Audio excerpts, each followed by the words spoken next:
Well, it's that time again. The final of the 58th Eurovision Song Contest takes place in Sweden tonight, with Britain represented by the Welsh singer Bonnie Tyler. This year's event is costing a fraction of last year's, but the organisers in Malmö say there will be no holding back on entertainment or those costumes. Another year and another array of Europe's musical talent.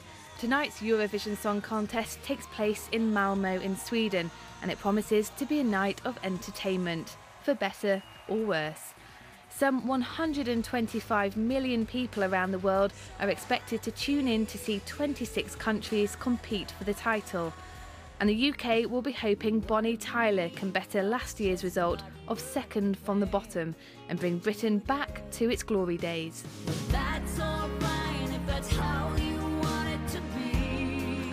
And then you can show that you think you know, you're making your mind up. Bucks Fizz remain Eurovision icons for their winning song in 1981. Since then, UK entries have had a mixed response. Some even put the running order down to success. So Ireland's Ryan Dolan will be hoping for a grand finale as he rounds off the contest. Denmark is the favourite to win, but performing 15th is Bonnie Tyler, firmly in the middle with everything to sing for. Emma Blackburn, BBC News. Right, there's a major event tonight which we're going to start having a look at now. The final of the 58th Eurovision Song Contest. It takes place in Sweden tonight, and this year's event is costing a fraction of last year's, but organisers in Malmö say there will be no holding back on the entertainment or those costumes. Another year and another array of Europe's musical talent. Tonight's Eurovision Song Contest takes place in Malmö in Sweden, and it promises to be a night of entertainment, for better or worse. Some 125 million people around the world are expected to tune in to see 26 countries compete for the title.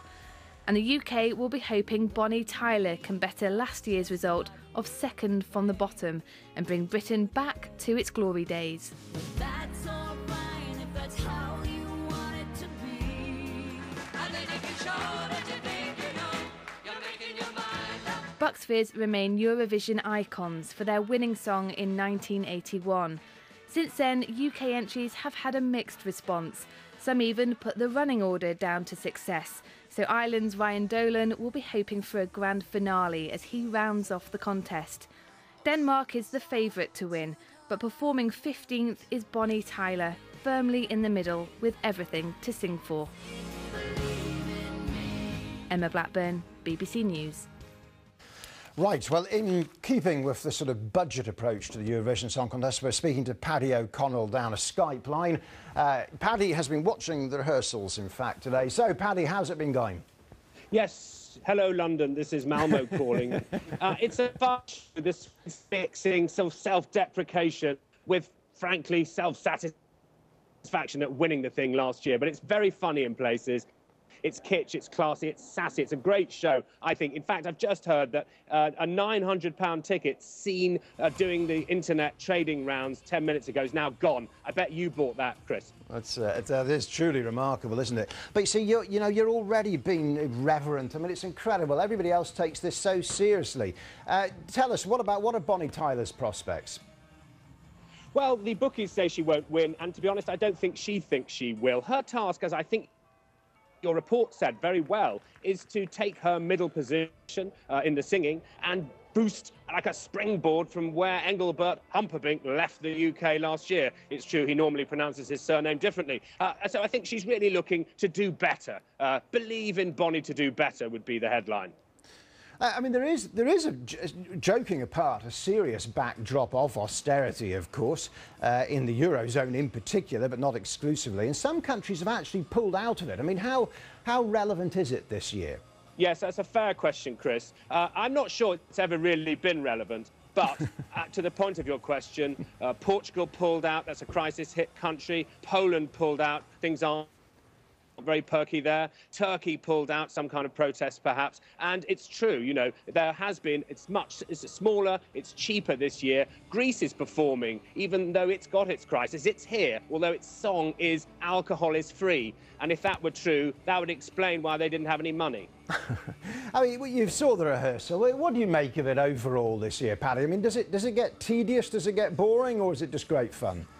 Well, I mean, let me say first, the BBC gets criticised for its selection of artists in recent years, and fans always say that it's a fun show despite the ups and downs. I've watched the favourite, Denmark, Emilie de Forest, a few moments ago, slip barefoot onto the stage, a smile flickering across her lips, and all the while some very funny inserts from the Swedes. They are taking the mickey themselves. It's not cringing. There's some great song and dance numbers. There's things that children will enjoy, and there's things that the knockers will love, Chris. We'll be back here moaning, I'm very sure, even as some people are smiling, and the great party spirit of the Eurovision Song Contest. You sound like you've been drinking, but we will put it down to the Skype line.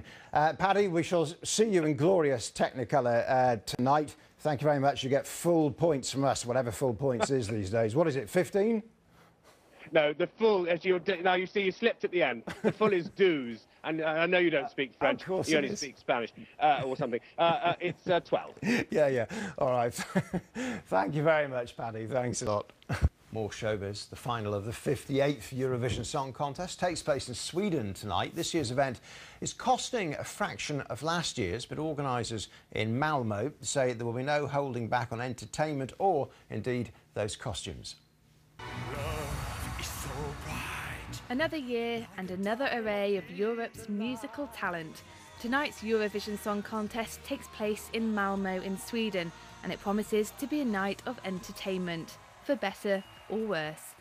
Some 125 million people around the world are expected to tune in to see 26 countries compete for the title. And the UK will be hoping Bonnie Tyler can better last year's result of second from the bottom and bring Britain back to its glory days. That's all right if that's how you want it to be. And then you can show that you think you know, you're making your mind up. Bucks Fizz remain Eurovision icons for their winning song in 1981. Since then, UK entries have had a mixed response. Some even put the running order down to success. So Ireland's Ryan Dolan will be hoping for a grand finale as he rounds off the contest. Denmark is the favourite to win, but performing 15th is Bonnie Tyler, firmly in the middle with everything to sing for. Emma Blackburn, BBC News.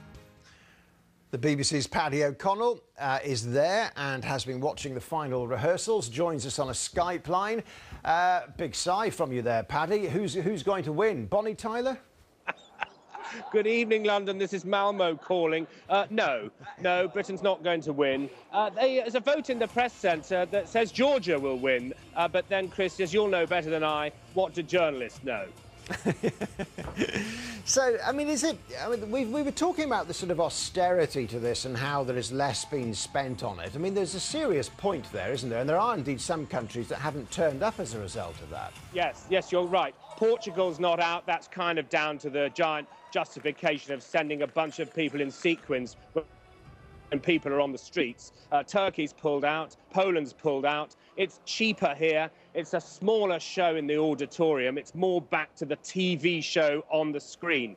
So, yes, there are changes due to austerity, but Greece is here, and you know how horrible their crisis is making life for people.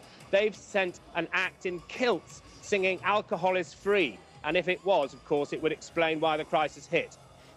Is it, I mean, overall, is it evolving? Is it any different? I mean, are more countries taking the sort of slightly irreverent approach that you, for example, take to it?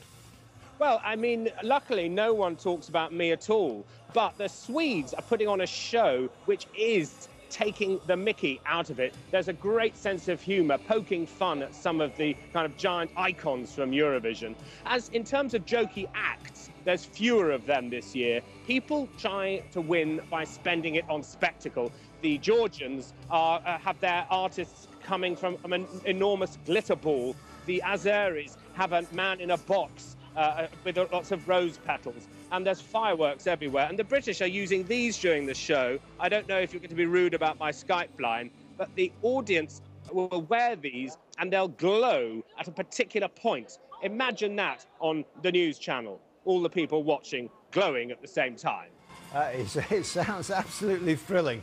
I noticed that you slightly ducked the question as to who's going to win because you just went with a vote from other journalists. I mean, what's your own view? Well, Denmark is the favourite, so they'll be top 3. Georgia will be top 3. Netherlands will be top 3. I can't tell you the order they'll be in, and I may well be wrong, but then I'll simply deny it and claim that it was glitter obscuring the truth. Yeah, we almost got an answer out of you. All right, Paddy, starts in, what, an hour and a half. Have a good time. Thank you very much. Thanks. The glowing Paddy O'Connell there. 8 o'clock it starts.